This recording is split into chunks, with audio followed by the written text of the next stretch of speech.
Assalamualaikum warahmatullahi wabarakatuh. Kami dari kelompok 5 akan mempresentasikan pembuatan keripik buah strawberry menggunakan mesin freeze dryer. Berikut merupakan nama anggota kelompok kami. Yeah, yeah. Yeah, yeah, yeah. That's the way every day goes.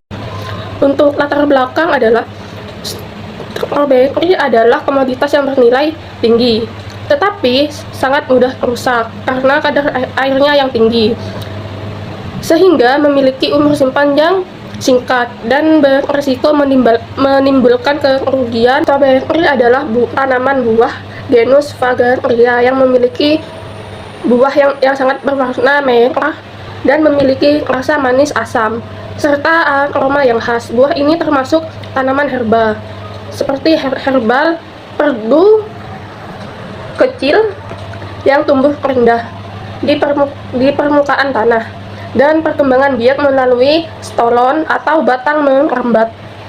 Freeze dryer atau pengeringan beku adalah suatu metode pengeringan yang mempunyai keunggulan dalam mempertahankan mutu hasil pengeringan, khususnya untuk produk yang sensitif terhadap panas. Pengeringan beku, proses pengeluaran air dapat dalam keadaan beku. Suatu produk melalui sublimasi yang dilakukan pada suhu tekanan rendah. Pada tinjauan pustaka, pengeringan beku atau freeze drying merupakan salah satu metode pengeringan yang mempunyai keunggulan dalam mempertahankan kualitas mutu hasil pengeringan, khususnya pada produk-produk yang sensitif terhadap panas. Pengeringan beku merupakan proses pengeluaran air dalam keadaan beku dari suatu produk melalui cara sublimasi, yaitu dilakukan pada suhu dan tekanan rendah. Selanjutnya pada bagian bekerja dalam proses pembuatan keripik buah stroberi menggunakan mesin freeze drying. Pada bagian pertama ini merupakan proses hulu pengeringan keripik buah stroberi menggunakan mesin freeze drying. Pertama, yaitu melakukan penyortiran dalam memilih buah stroberi mana yang kualitasnya baik dan seragam. Yang kedua, dilakukannya pencucian menggunakan air yang bersih dalam menghilangkan kotoran pada buah stroberi. Yang ketiga, melakukan pembekuan cepat atau quick freezing hingga seluruh air pada buah stroberi berubah menjadi es. Tujuan tersebut dilakukannya untuk menjaga struktur dan mencegah kerusakan jaringan pada buah stroberi tersebut. Yang keempat merupakan proses persiapan dan sebelum dilakukannya pengeringan. Dengan cara stroberi akan dipotong atau diatur sesuai dengan ketentuan produk tersebut. Selanjutnya, prinsip kerja yang kedua ini merupakan proses inti dan hilir freeze drying dalam pembuatan keripik stroberi. Pertama, dilakukannya pengeringan vakum atau sublimasi.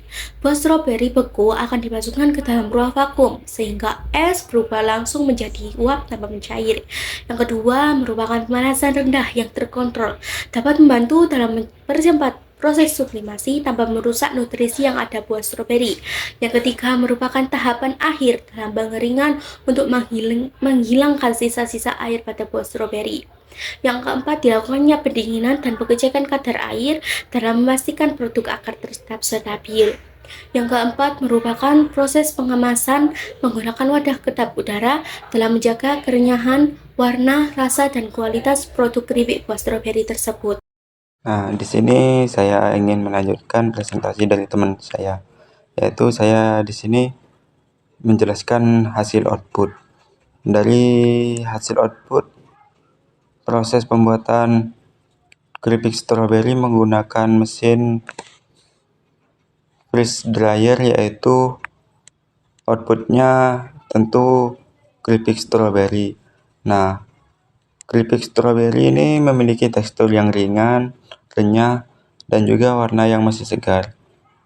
Dan juga rasanya itu masih terjaga, serta kandungan nutrisi stroberi juga masih tinggi. Dan juga kadar air itu berkurang hingga 2,5%. Juga menambah umur simpan hingga 6 bulan.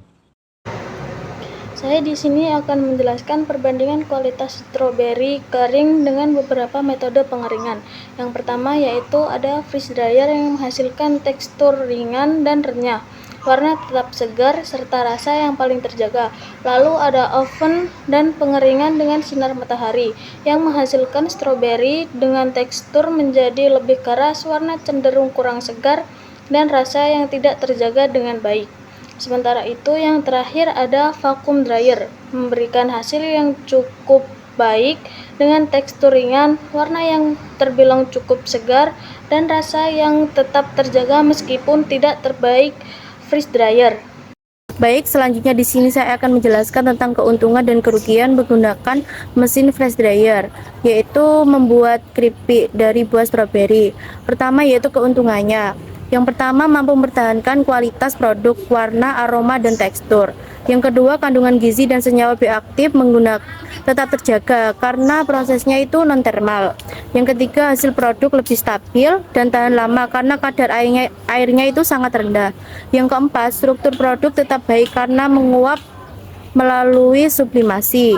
Yang kelima, cocok untuk bahan sensitif panas seperti buah, sayur, herbal, dan bahan biologis. Yang kelima, risiko kerusakan akibat mikroorganisme itu lebih rendah. Selanjutnya yaitu kerugiannya. Waktu pengeringan sangat lama, kurang lebih itu 24 jam sampai 48 jam atau lebih. Yang kedua itu biaya operasional tinggi karena butuh pendinginan ekstrim dan vakum. Yang ketiga, harga alat itu mahal sehingga tidak cocok untuk skala yang kecil. Yang keempat itu kapasitas pengeringan itu terbatas. Yang kelima itu penggunaan dan perawatan alat itu cukup rumit. Yang keenam, tidak semua bahan itu cocok, beberapa bisa terlalu rapuh setelah kering. Yang ketujuh yaitu membutuhkan proses pembukaan awal sekitar kurang lebih itu 24 jam sebelum pengeringan.